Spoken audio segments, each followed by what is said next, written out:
এখনো বাংলাদেশে অনেক মানুষ আছে যারা ফ্রিল্যান্সিংকে কোনো পেশাই মনে করে না। ফ্রিল্যান্সিং সেফ কি না এটা আসলে কঠিন প্রশ্ন, কারণ এটা ডিপেন্ড করছে আপনার উপরে। বিগিনাররা সব থেকে বেশি এটাই ভুল করে যে প্রথমে আর্নিংয়ের উপরে ফোকাস করে। আসলে কোনো কাজই সহজ না বা সহজে শিখতে পারবেন এমন না। এআইকে ভয় পেলে চলবে না। এআই আসছে এআইটাকে কাজে লাগানোর জন্য।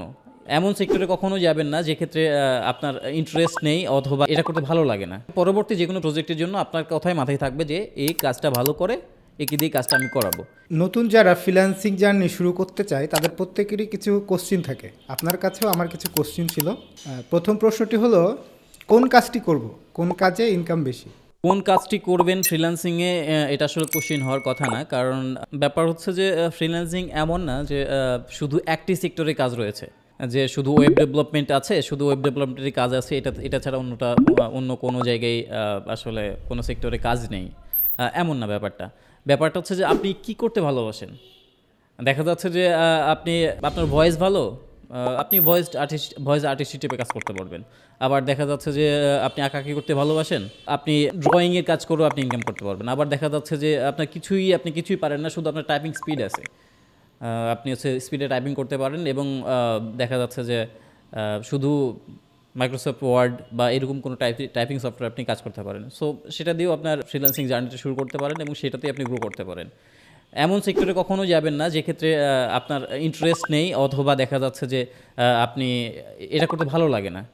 ফ্রিল্যান্সিং ব্যাপারটাই এমন, এক্ষেত্রে থাকতে হবে আপনার ইন্টারেস্ট প্লাস হচ্ছে যে আপনার ক্রিয়েটিভিটির যে সেকশনটা রয়েছে সেটা দরকার আসলে ফ্রিল্যান্সিংয়ে।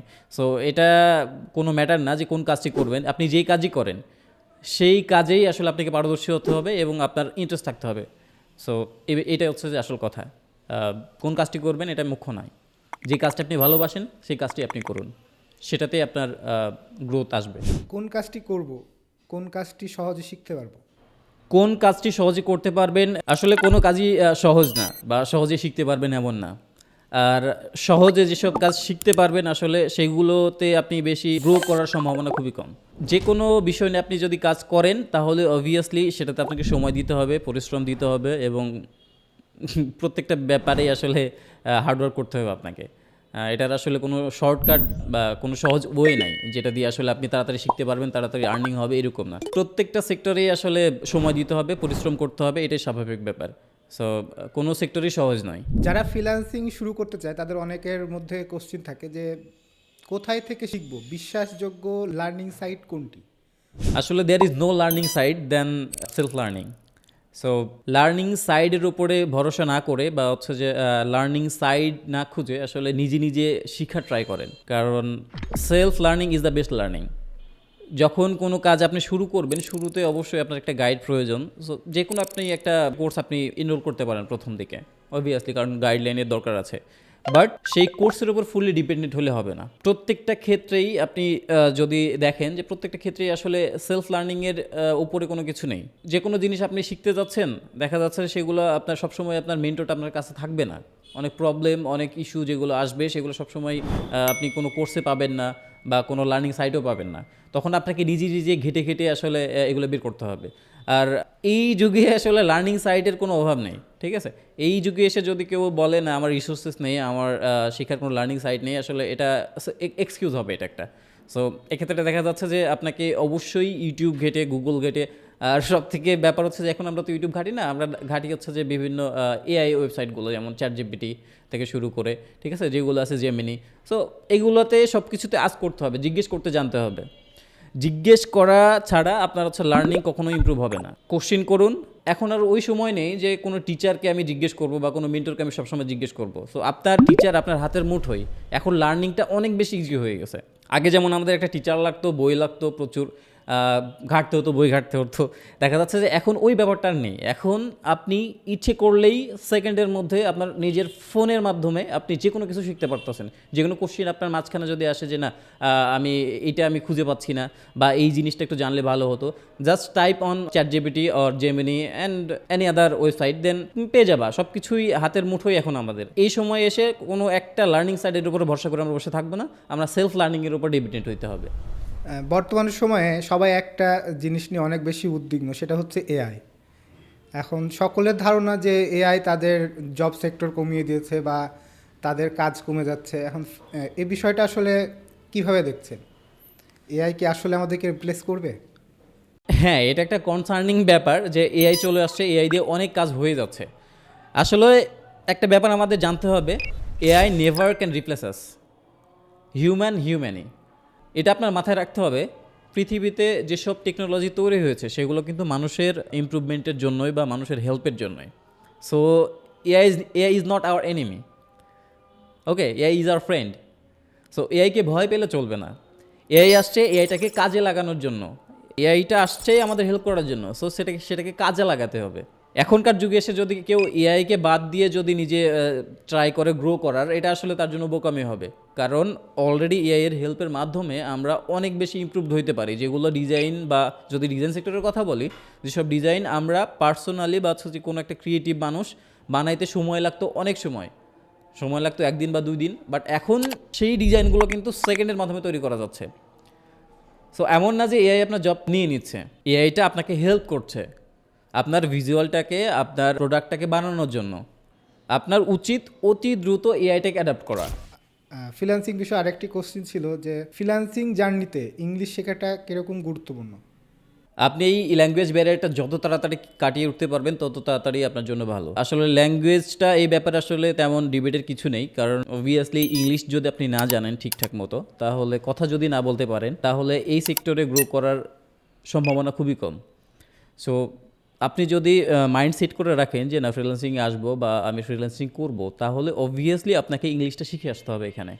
হ্যাঁ, এমন হইতে হবে না যে আপনাকে একদম প্রো লাইক অ্যাকসেন্টটা নিয়ে আসতে হবে একদম আমেরিকানদের মতো, এমন না। আপনি শুরু করেন, স্পিকিংটা শুরু করেন আস্তে আস্তে। এখন বিভিন্ন ধরনের অ্যাপ রয়েছে যেগুলো থেকে আপনি হচ্ছে ইংলিশটা শিখতে পারেন। সেইগুলো অ্যাপগুলো ইনস্টল দেন, তাদের সাথে নিয়মিত কনভারসেশন করেন।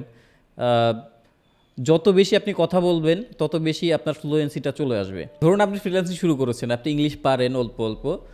আপনি প্রত্যেকটা ক্লায়েন্টের ক্লায়েন্ট যখন আপনাকে মেসেজ দেয় তখন আপনি রিকোয়ারমেন্টটা গ্যাদার করেন কীভাবে? আপনি টেক্সটটা কপি করে গুগল ট্রান্সলেটে ইউজ করেন, এবং গুগল ট্রান্সলেটর থেকে আপনি সেটা বুঝে তারপরে আপনি কাজ করেন। কিন্তু আলটিমেটলি যখন দেখা যাচ্ছে যে ক্লায়েন্টের রিকোয়ারমেন্ট সবগুলো আসলে একদম আলফাবেটিক্যালি বা হচ্ছে যে ওয়ার্ড বাই ওয়ার্ড হবে এরকম না, আসলে অনেক কিছু বুঝায় যেগুলো আপনাকে বুঝতে হবে, এগুলো ফিল করতে হবে। সো এগুলো আপনার ইংলিশ ট্রান্সলেটর দিয়ে আসলে সেভাবে হবে না। অবশ্যই অনেক সময় দেখা যাচ্ছে যে বিভিন্ন ল্যাঙ্গুয়েজে আপনাকে দিচ্ছে ইংলিশ বাদ দিয়ে, সেই ক্ষেত্রে একটু ক্লায়েন্টকে আরও কোশ্চিন করে আপনি হচ্ছে যে এগুলোর রিকোয়ারমেন্টটা ক্লিয়ার হতে পারবেন। বাট ইংলিশটা অবশ্যই মাস্ট আপনাকে জানতে হবে, কারণ দেখা যাচ্ছে যে অনেক সময় আপনার রিকোয়ারমেন্ট ক্লায়েন্ট দিয়েছে, হুট করে বলছে যে আমি মিটিংয়ে আসবো, সো তার সাথে কথা বলতে হবে। সো এই স্পিকিংটা আপনাকে অবভিয়াসলি তাড়াতাড়ি শিখতে হবে, যাতে আপনি যে কোনো ক্লায়েন্ট যদি বলে যে না আমি মিটিংয়ে আসতে চাচ্ছি এখন, যাতে আপনি তার সাথে মিটিংটা করতে পারেন এবং তার রিকোয়ারমেন্টটা ফুললি গ্যাদার করতে পারেন। সো অনেক সময় ক্লায়েন্ট টেক্সটের মাধ্যমেই সব রিকোয়ারমেন্ট দিতে পারে না, সো এই ক্ষেত্রে ম্যাক্সিমাম টাইমে আপনাকে মিটিং করতে হতে পারে। সো এই মিটিংয়ের জন্য আপনার স্পিকিংটা অনেক গুরুত্বপূর্ণ। আর ক্লায়েন্টকে ম্যানেজ করা, শুধু অল্প স্বল্প ইংলিশ জেনে আসলে ওইভাবে ক্লায়েন্টের সাইকোলজিটা বুঝে তাকে বুঝানো আসলে এটা খুবই কঠিন হয়ে দাঁড়ায়। আর ক্লায়েন্টও অনেক ব্যাপার বুঝে না, তখন ক্লায়েন্ট আসলে আপনার সাথে কাজ করার যে স্পৃহা সেটা হারিয়ে ফেলে। সো এই জন্য আপনাকে ইংলিশটা অবশ্যই শিখতে হবে।